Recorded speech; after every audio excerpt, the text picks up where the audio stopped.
Thank you for joining us today on episode number 27 of the Love Your 9 to 5 show. Here we go. It's so important for people to get a real sense of who you are. For people to get a real sense of who you are, I think video is necessary. Caution, you will begin to love your 9 to 5 with this show. Join us as we explore and discover your unique strengths and learn to apply them to your daily business activities with your host, Shmuel Septimus. Welcome to this next episode of the Love Your 9 to 5 show. I'm excited to bring Viveka von Rosen back onto the show as promised in episode 19.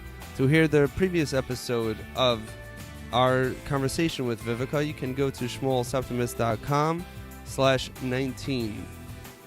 As mentioned, Viveka is the LinkedIn expert, Forbes' top most influential, co-founder of Ingresso, and lots more. We will hear all about that in a moment. Viveka, thank you so much for taking some time and coming back on the show. I really appreciate it. Oh, absolutely my pleasure. I'm happy to be here. Thank you. Now, in last episode, we discussed a little bit how you got involved in LinkedIn, how we can maximize LinkedIn for ourselves, and specifically, we spoke about how we can research other industries and see how our skills are being used in new creative and innovative ways, and just expose our minds to new ways of thinking, how to apply our own skills and resources. So in this episode, I wanted to maybe discuss with you a little bit further about how we can really do that. What is really some of the how-tos of applying this method to finding new opportunities, new careers, and perhaps new businesses. And then after, we can talk a little bit more about your company and about what you're doing today. How does that sound? That sounds great. Okay, excellent. So let's start first things first. So let's say I am in any particular field. You could take me that I'm in healthcare, Yep. and I have certain skills, or whoever it is has certain skills and certain experiences, and they're looking to see, they're either in a position they don't want, or they just really just want to see what else is going on out there, and they're trying to find other applications. What would be the first thing that they would do while within the LinkedIn network? Yeah, so one of the tools I really love within LinkedIn, and not necessarily why it was created, but the jobs tab or the jobs icon can give people such deep insight into, what people are doing, what's out there, whether you want to get a W-2 job, a 1099 job, become a consultant in your own industry. It's good to see where people are hiring, where needs are. One of my favorite things that I used to do when I first started out in LinkedIn was or social selling and social marketing, was going to see companies that were posting for, community managers, et cetera, and then reaching out and saying, I see that you're looking for a consultant. Let's have a conversation. I'm not applying for the job, but you're looking for a social media community manager. Let's have a conversation. And actually talking to these companies, because it turned out in many cases they didn't need a full-time designated community manager. They just didn't know what they were doing, and they thought, we'll get a community manager, and he or she will take care of everything. And so what happened was I actually picked up a couple contracts in my particular industry just by looking at the jobs that were being offered and going, well, maybe these people would prefer to have a contractor or a consultant come in, because then you don't have to, deal with everything that you have to deal with when you're hiring a full-time employee. So so I love the jobs tab for that. Other things is there's a new tool called LinkedIn Salaries. So for those of us who are consultants or for those of us who are looking for a job, get what you're worth. It's a good idea to see what people are being paid out there, so that when you apply for your position, that you actually are asking for enough money, or not overestimating your own wealth as well. And the other reason I like that particular tab is when you are creating your profile, and we talked about this last time, but when you're optimizing your profile for your audience, whether your audience is the next person who's going to hire you as either an employee or a consultant or a contractor, having the right kind of languaging in there and make sure that you're covering all your bases and make sure that you're using the language that people who are looking for someone like you are using. And a lot of times, if you look at the job descriptions and you really spend some time on the different job descriptions out there, you'll see that there's some, you'll see that there's some language, some copy that you could actually pop into your own profile. Don't plagiarize word for word, but there will be words and phrases that stand out that you go, oh my gosh, I totally missed that.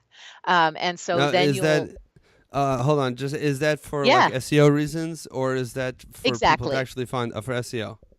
Yeah, for SEO, but that really is about being found. And it's the electronic eye and the human eye. So it's about, being found in LinkedIn's algorithm. But it's also if people are looking for social selling and I've got digital sales transformation in there, they're going to think I don't do social selling when really it's similar. Social selling is part of digital sales transformation. So Right. you've got to have the right And for all you know, the right keyword. the person who posts that may not even know what either one of them are. They were Exactly. just This told, is exactly we just true. need some help with the social media stuff.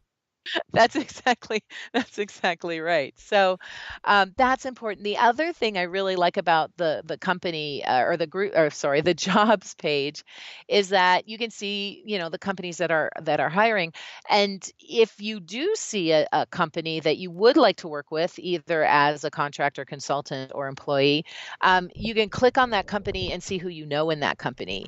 And so if you already have a gateway person, an advocate who's willing to, speak up for you and well, we shouldn't really be using resumes anymore because no one looks at them, but is Hmm. willing to set up a call between you and the decision maker, then that's awesome. And additionally, you can use that search just by clicking on the icon. It'll take you to the company and you can actually see who works there.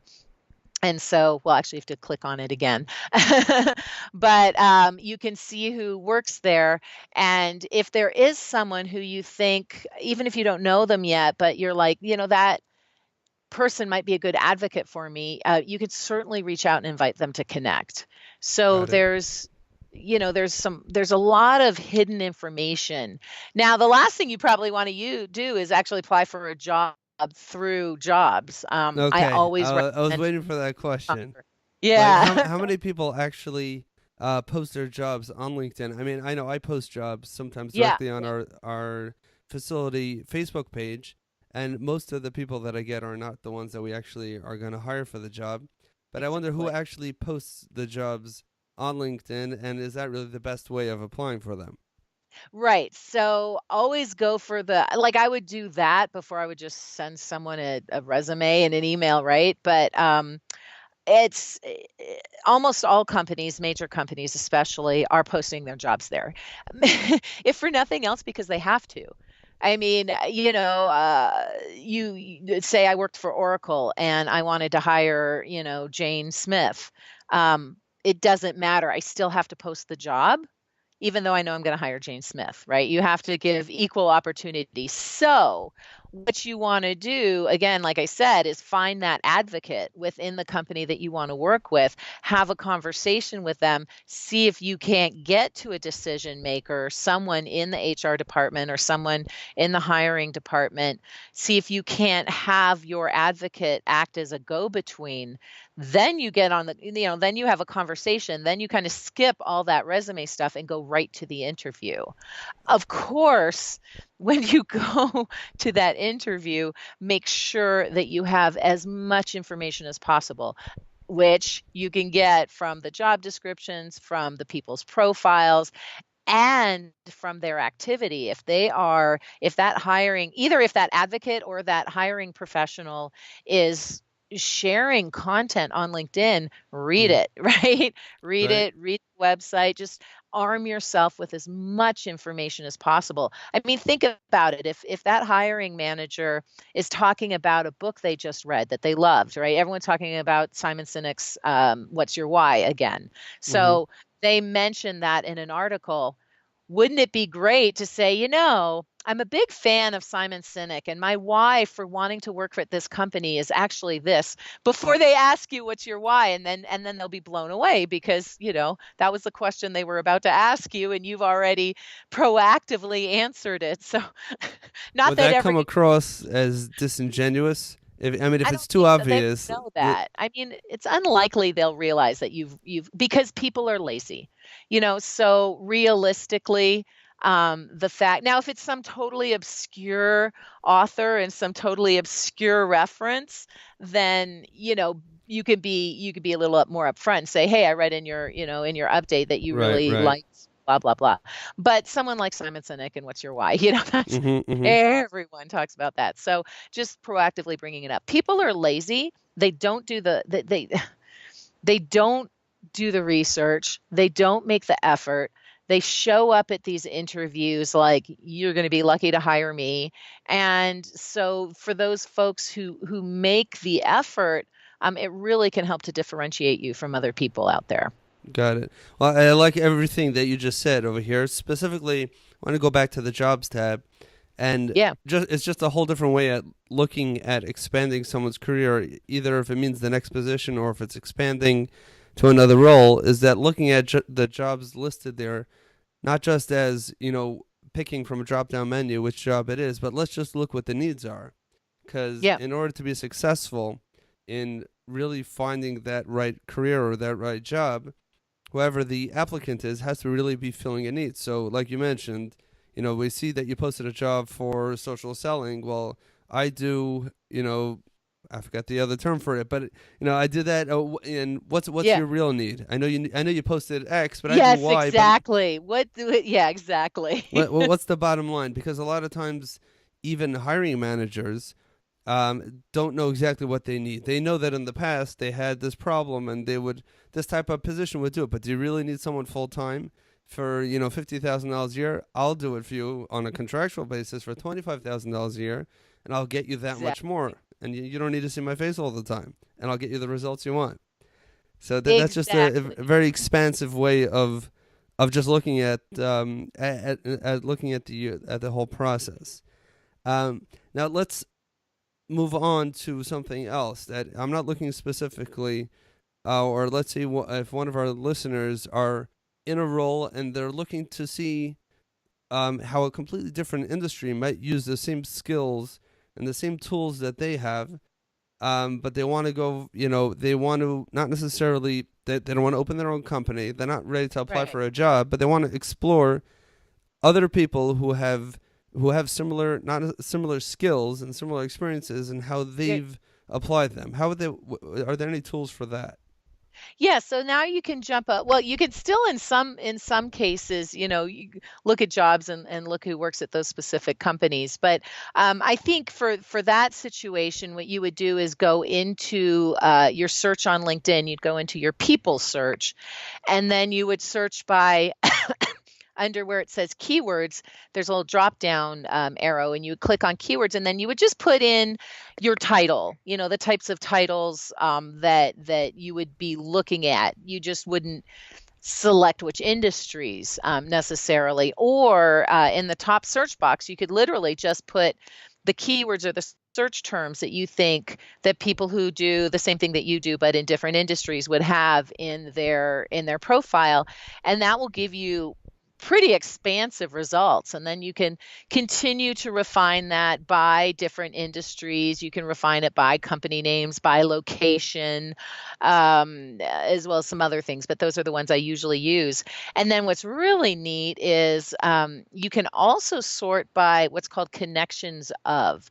So if Mm-hmm. I know that I've got a person who is, a big connector, I can see, who he or she knows who has those titles that I'm looking at or has those keywords that I'm looking at in their profile. And because that person is a connection to me, it means that they can introduce me, or I can use them when I'm reaching out to people, as a commonality in my engagement. So I can say, hey, Tiffany, I see that you're connected to Judith. She's doing what I do, except for she's doing it in another industry. And I would love to talk to Judith about what she does and how she finds, that industry, if it's a good industry to work in. Really just an informational interview. Please let Judith know that I'm not looking for her to hire me, and I'm not looking for a job even. I'm just really curious as to what different applications, this title can do in that industry. And there's no reason to say no to that, because you're not asking really for anything other than to tap into somebody else's expertise and it might be a mutually beneficial conversation, because of course you've got expertise in your, in your area. So if you and I were to have a conversation, which we are right now, Right.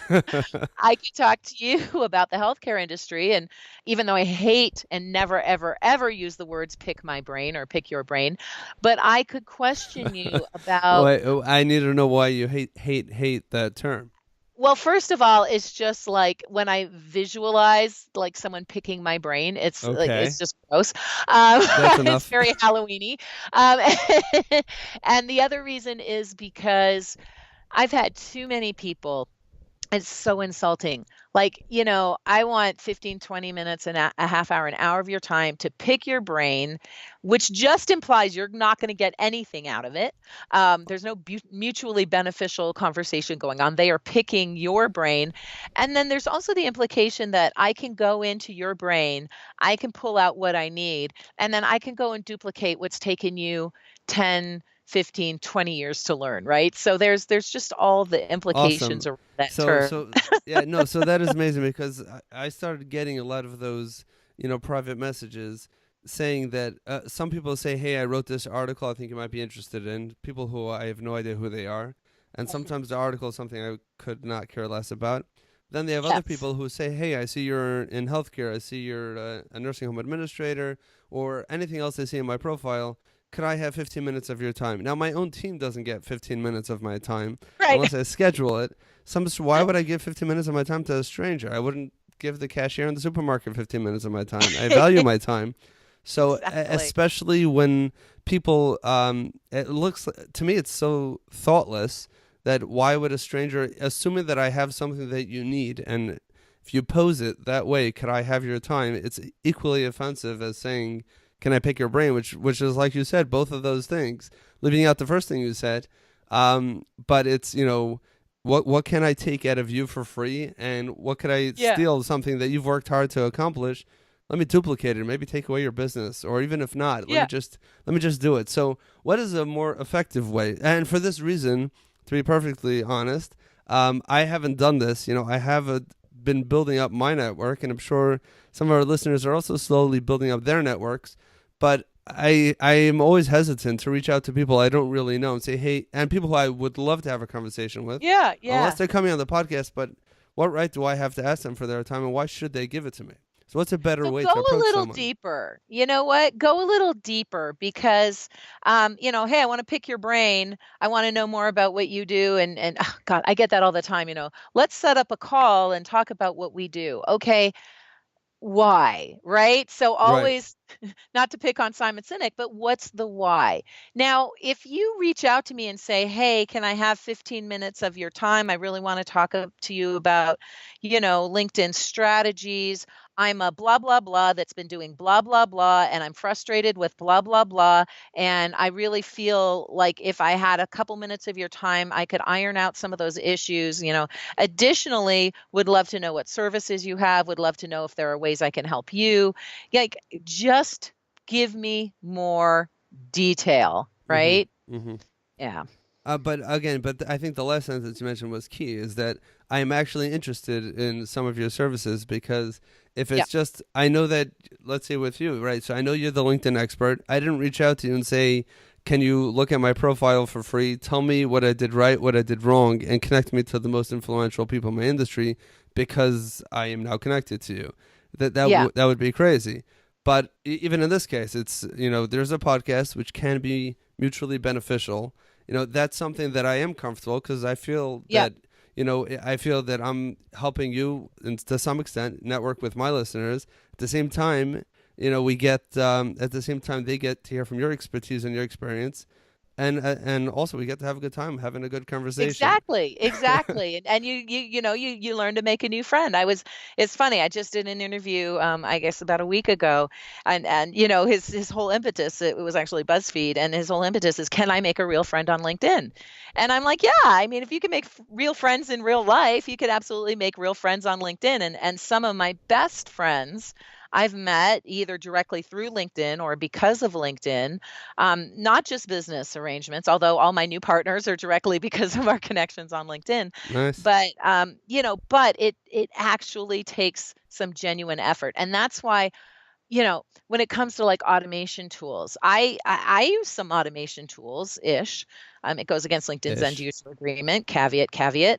But what I Okay. don't do is send a blanket message to 800 people that has nothing to do with them, and here's what people do. Well, they'll do a search on LinkedIn. They'll put everyone into this big pile.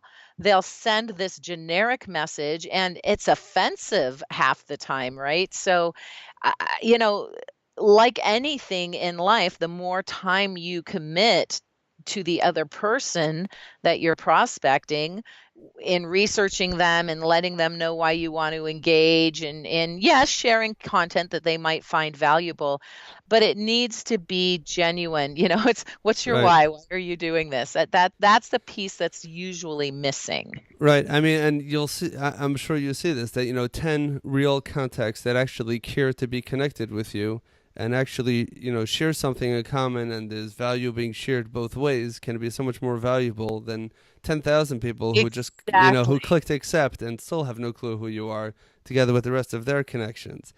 And going back to your point, can you make real friends on LinkedIn?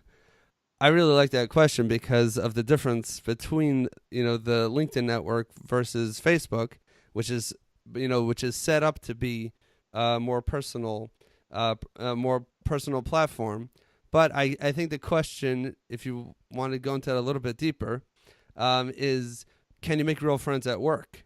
Because Yeah. it's really the same thing. Yeah. It's your professional networks, just a little bit more virtual, and it could be anywhere in the world. But that's really the question. When you develop that professional relationship, can that spill over into your personal life? And of course, the answer is yes. Everybody has people who they know through work who has, who that role has expanded past whatever the professional responsibilities were, and then they became Yeah. real friends.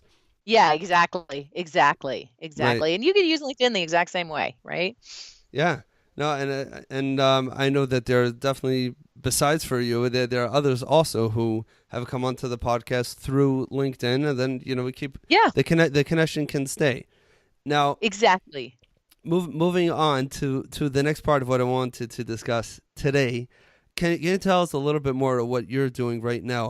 We know that the LinkedIn expert and all the work you do, teaching and training on LinkedIn. But can you tell us a little bit more about your company, Vingresso, and what's exciting you about that, and your role in that company today? Yeah, sure. So, I have been a solopreneur, consultant contractor, for a little over 12 years. And so I'm one of the things I'm excited about is that I've got colleagues now. I have people that I can bounce questions off of and ask questions of. We were literally all five of us in Tahoe last week, at a conference together, and that was the other nice thing is there were five of us. So we managed to cover most of the audience, just as far as having conversations and booking appointments, et cetera. So I'm thrilled to be working with other people again, which just as a note, and then I'll go back to your question. Okay. If you are in a company, and you are, many of you, going to a conference or a trade show together, one of the things that we did was we literally had like a plan of attack. Who's going to do what? Who's going to go where? Who's going to talk to who? We had a for want of a better word, a lead magnet that we could share with people. We had a booth. We all, we all worked all of the different aspects. Some of us were speakers. So there was a lot of opportunity there. And one of the things I think that made it so effective for us, I mean, I had more than one person say, "Oh my God, you guys are everywhere." Like every time I go on Twitter or LinkedIn or Facebook or look at the feed, like there's Vengresso. So Nice. having that, it made it seem like there were 100 of us there. Oh, not just interesting. not Interesting. just five, because we were so active, but we had a plan of attack. So I would just say for those of you who are in companies that send more than one person to a trade show or conference, really create a plan when you're reaching out. And of course, much of our outreach and follow up is through LinkedIn. So that's one thing. You were basically implementing in real life what really would be healthy to do on LinkedIn, because Exactly. just to clarify, you're talking about from a vendor perspective, and if you had a booth there, so you're looking for prospective clients and connections, so that as opposed to what I've seen at trade shows where you have everyone in very sometimes they look uncomfortably, shifting their weight, like five people who are used to being very busy just sitting around the table giving out Yeah. whatever it is, promotional items, and here's your free pen and your note and your notepad or, cell phone charger. Yeah, Instead, exactly. it's Exactly. just having a strategic plan is that much better. Now, Yeah. Now we did I have honest, cell phone chargers, but but I hope they weren't but the cheap ones. no, Because they so were many good people ones. do They were that good ones. also. It's like you have a great brand, and then whoever's doing purchasing is going to get a cheap cell phone charger. Then I charge it, and it says Vengresso, and it stops charging. And I'm like, now Exactly. there's like reverse It's marketing. exactly so funny. Yeah, no, that's exactly right. So now, can you back up? Yeah, I went through the website. I see some of the services. Can you just clarify to our listeners, sure. what does Vengresso do? How is it formed, and what is it doing really well today? Yeah, so there were five of us who were essentially competitors um, Mm, for clients, for speaking gigs, etc. And we were up against each other a lot. Like I can't tell you how many times I heard people say, "Well, we decided to go with Bryn Tillman," and, wow. we feel like Mario Martinez or Kurt Schaefer is more aligned to our industry and what we do.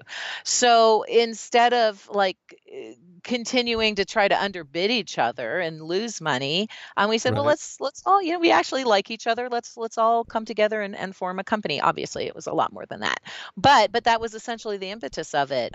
So we did, and I'm really excited because one of the things is the mind share, and that I mentioned earlier is like they're really smart, and in many ways, I think they're probably smarter than I am. And certainly when you combine their knowledge, it far surpasses what one alone can do. So what we've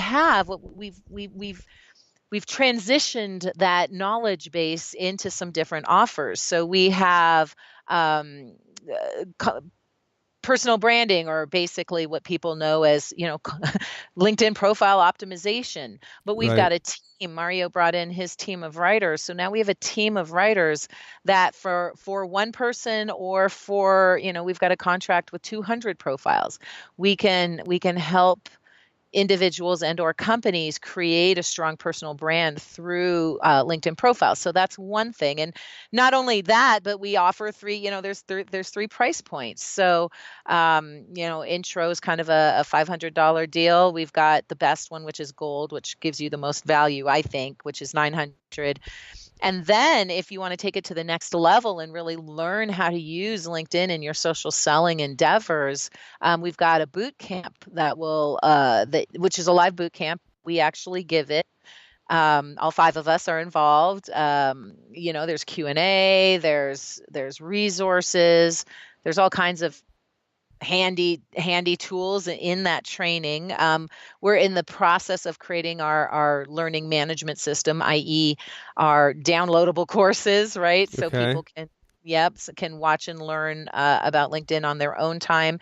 And then for enterprise size companies, that have 50, well, I think our sweet spot is between 25 and 1,000 sales professionals, mostly in the B2B world. But, insurance, healthcare, legal, financial, that all applies. But for folks who've got between 25 and 1,000 sales professionals, we've got customized training for those companies as well. So we really, from the solopreneur up to the enterprise, Oracles and Microsofts and Hmm. SAPs, we've got an offer really from one end of the spectrum to the other. But it is all focused on what we're calling, because social selling is a little bit limited. We're literally calling it digital sales transformation, because it's more than just building a brand, and it's more than just reaching out and engaging to people on LinkedIn. It's using different tools that are out there, like OneMob to do video emails, and like Nimble as your social CRM system, or HubSpot and all of the other, Everyone Social and all of the other various tools. It's really pulling all of the different types of software, services, and systems, along with the training, along with the resources, and creating a whole, digital ecosphere that companies can use to find, connect, engage, and really close more business. So that's really what it comes down to. Okay. And then, if we were That's going all. to the if we were going to the 20th floor, I guess that would be your elevator sales pitch. Exactly. Well, we definitely we worked on our elevator speech too while we were there, so I can read that out to you if you'd like. Well, you didn't have the paper when you were at the conference at the trade show. I'm sure you had to memorize it. Exactly. So I am looking at the website. I'm looking at some of the services, and I'm trying to figure out what I'm fascinated by and with, and what I'm trying to pull out of here. Said you had 5 competing people with obviously similar services and similar skill sets, or else you probably would never would have found each other. You were constantly stepping on each other. And instead of, continuing to do that and just pulling each other down, which we all know nobody wins that way, you guys kind of joined forces. Now, is this, well, the services that I'm seeing here, it's mostly based around, employee profile writing and social selling. Yep. But I guess you're saying it's like the one-stop shop for everything you need for professional.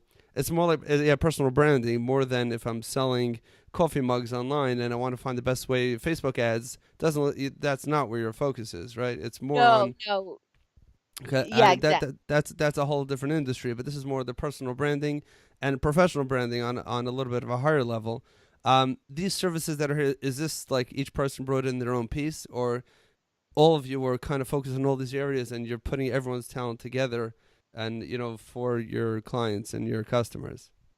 Yeah, it was, we all, with the exception of Bernie, who had his own content marketing agency, we all did very similar things, Mm. but some of us did personal branding better than we did sales training, right? So again, it was pooling that mind share. It was coming together and going, okay, what do you do really well? What do you do really well? What are your favorite things that you do? What are who, what do you do that gets the best results? So it was compiling all of that, and then really looking and seeing who did what best. And that's kind of how we ended up with our titles too, is, Mario is the youngest of us, and has boundless energy. I don't even know how he does it. And really, he had like the 30,000-foot view, and he really had he was the one who actually came up with the idea that we should all get together. So,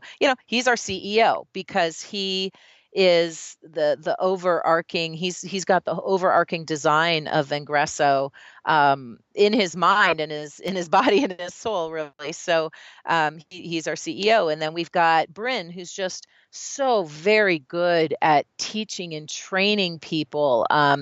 She's written. I actually think her book is better than my first one. So Okay. and so she really is about the best ways of getting people to learn and absorb these different skills and strategies. And so she became our chief learning officer. Kurt Shaver is like the king of enterprise sales training.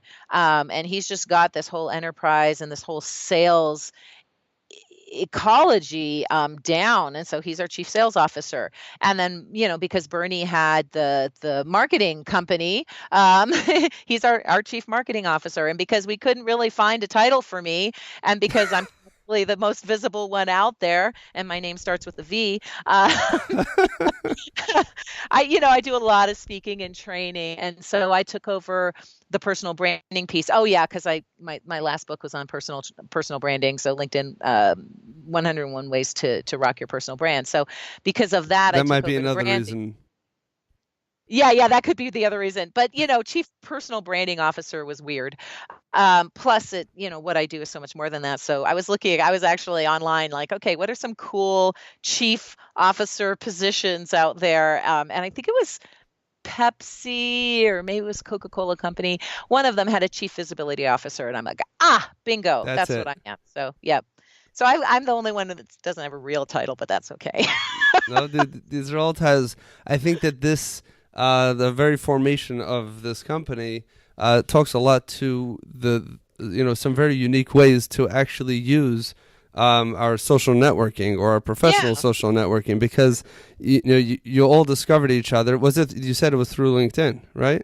Yeah. I mean, I'm trying to think. Bernie and I met at a conference that we spoke at together, but the rest of us is absolutely through. Right. You know what? And Bryn and I ironically met via Twitter, but it was because of the LinkedIn chat that I had. Even if it wasn't, and again, I hope I hope you agree with this. Or actually, maybe not. Then we'll have a better conversation. But LinkedIn is such a tremendous professional tool. Well, that doesn't mean that everything else is useless. I'm sure that you've worked with Facebook and Twitter and some of the other networks as well, some of the other platforms as well. But the point is that it's a different way of looking at business. Doesn't have to be. I know you mentioned Bob Berg. In another one of your podcast episodes, and he was on the show too. I'll put a link to that in the show notes. But of course, it's the opposite of the scarcity mentality. Is that we all have these talents? Why we keep on stepping on each other? Let's pull all our talents together and create something that is amazing. Yes. No, so I really appreciate you sharing that with us. If there's one particular service or one particular project that you're working on right now that you are most excited about, or that you think is most innovative and most beneficial to anyone who is in their career and looking to make a change in any direction, what do you think that one thing that you're working on right now, either in Vengreso or out of Vengreso, if there is Viveka out of Vengreso? Yeah, not really. Vengreso is with a V too, by the way. Yeah, I know, exactly. Triple Viveka's V's. visibility. Viveka Vengreso visibility. Exactly. What would that one thing be? I think, and actually, of course, it's for Vengreso, but I'm heading down to San Diego for Social Media Marketing World again. I think it's my 6th or 7th time there. However long they've been doing it, I've been going. Nice. So what I'm going to be speaking about there is video. And I think it's so important for people to get a real sense of who you are. Like, we know the resume, the written word, I mean, it's so dead. And if we can get an interview, so much better. But for people to get a real sense of who you are, I think video is necessary. And of course, with me, it's using native video on LinkedIn. But you could create a YouTube resume. The other tool that we use, and full disclosure, I sit on the board now, but one of the tools that we love to use is called OneMob, which is like video email, but it's just a really cool system, and it's affordable. And then the other is Zoom. Like, Greg Holmes was at this other event, and I just pulled him aside and said, I can't tell you how much Zoom has changed the way we do business. You know, the ability to easily, without technical difficulties, and cheaply or for free in some cases, you know, meet face to face with people over Zoom, as compared to Skype, which it took us 3 times to get the audio right on Skype today. And that's not you, that's not me, that's just the Skype technology. And GoToWebinar and GoToMeeting are bloody expensive. And so, you know, so just reaching out to, or just seeing Greg there and being able to say, "Attaboy, good job, keep it going." So you say, so having let's say a short video, but how would you put that into practical steps? So say that one of the listeners want to upgrade, let's say their LinkedIn profile, so they want to put a short YouTube video, and they want, as a result of that video, someone should get a real idea of who they are professionally. So is it just that it's obviously not them reading off their resume? No. So how would you actually do that? Are we hiring a videographer and putting in all sorts of effects? No. So I mean, you can, and we do. I mean, we got some high-end video, but honestly, you know, in looking at the video that I share, the spur of the moment conversational or educational video, it seems to be best. So you can do a couple different things. Like you can do a video, upload it to YouTube, and share the link on your personal profile. And it really can be you telling people who you are, what makes you different, much like I just did right now. I should have recorded it on video, who we are and what makes us different from the other social selling companies out there, what makes you different from the other healthcare professionals out there, what makes you different from the other accountants out there, and give people a sense of who you are and your personality. Now, some people are natural, like Kurt just is a natural on video. I'm super comfortable with video. Mario is a natural on video. Bernie's a natural on video, but Bryn's not a huge fan. So once in a while, we just got to force it, and practice makes perfect. So it's not that the first video you shoot is the one that you're going to upload to YouTube or upload to LinkedIn's native video, but eventually you'll get a video that you like under a minute, really under 30 seconds is probably the best. But it will really, if you upload it as media in your profile, or if you share it as an update, or even embed it into a publisher post on LinkedIn, it will really give people a better sense of who you are. And what I would say is just make sure there's not a ginormous disconnect between the video you and the picture that you have on your profile. Oh, I hear that. If your picture is still from your high school graduation, it might be time for an upgrade. Exactly right. Like I tell people, if you don't have any hair anymore, or you're wearing glasses, or you're sporting a few extra pounds, that even though you might not like how you look now compared to as you did when you graduated high school, there will be a bigger disconnect from people who probably won't even notice that you weigh 20 extra pounds, have less hair, or or wearing glasses, than if they are looking for this hot 22-year-old and you show up a frumpy 44-year-old, They'll be like, "I'd love to connect with you. By the way, who is that stranger that put a video on your profile?" Exactly. Sounds so similar to you, but it must be your grandfather. Yeah, exactly right. Awesome. So that is a good way to give somebody, just that they should have a good idea of who you really are. So it's kind of like a one-way conversation, but you get yourselves, that 30-second commercial in there. Basically, your elevator speech in 30 seconds recorded, and everybody knows that we scroll through text and we stop at pictures and videos. And that's probably not changing anytime soon, because it's just so many people can consume content that way. So exactly. So that is very actionable. I think the biggest challenge for people to do that, and probably the reason why I don't yet have that, is not so much the technology. It's just there's a certain comfort in putting things, on text, and because video is so effective, it also makes you that much more vulnerable. So the reason why people have this natural fear many times of being on video is not just self-consciousness of, the pounds that are up and the extra white hairs, but it can also be you're really putting yourself out there in a very real way. That means anyone who looks at your profile and looks at that 30-second video is going to have a real sense of who you are. And do I really want to put myself out there like that? Yeah. Now, if your business is involved in growing your network and connecting with people in a real, genuine way, especially if that is your business, a marketing type of business, and and you do need to reach people.